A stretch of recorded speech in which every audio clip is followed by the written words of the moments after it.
Hi guys! Welcome back to my channel. Sa araw na ito ay gagawa po tayo ng tokwang sisig. So tuturuan ko po kayo guys kung paano gumawa ng simpleng recipe pero masustansya. Tokwang sisig. Ipernito ko na nga guys yung tokwa. So ayan na guys.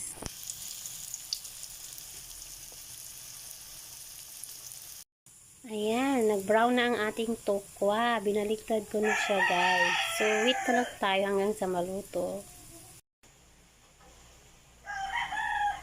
Ito lamang po ang ating mga sangkap. Mayonnaise. Tokwa. And then, siling haba. Mamacita's oyster sauce. And then, sibuyas. So, guys, start na po tayo maghiwa. Una po natin gagawin, guys, ay hiwain po natin ang ating tokwa.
Tapos ko na pong hiwain ang sibuyas, sili at ang tokwa. Nilagay ko na, pinaghalo-halo ko na siya guys. Ilagay na din po natin guys ang ating Mamacita's oyster sauce sa ating tokwa.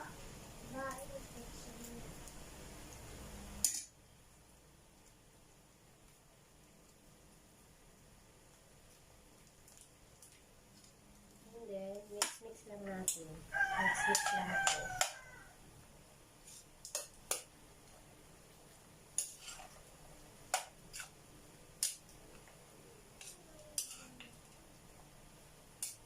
And then guys, lagyan na natin siya ng Magnolia Real Mayonnaise.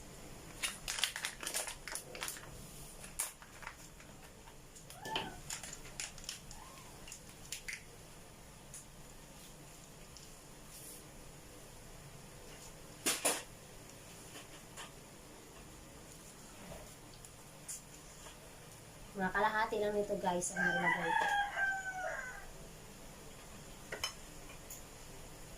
And then, halo-haloin na din ulit. And then guys, mix na lang natin. Mix lang natin ng mix.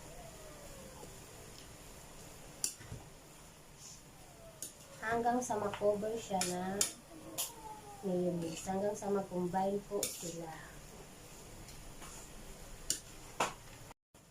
And then, tapos na po guys ang ating tokwa sisig. So, ayan lamang po guys. Kung bago lang po kayo sa channel ko, huwag niyo po sanang kalimutan i-like, share, and subscribe ang aking channel. Maraming salamat po. God bless!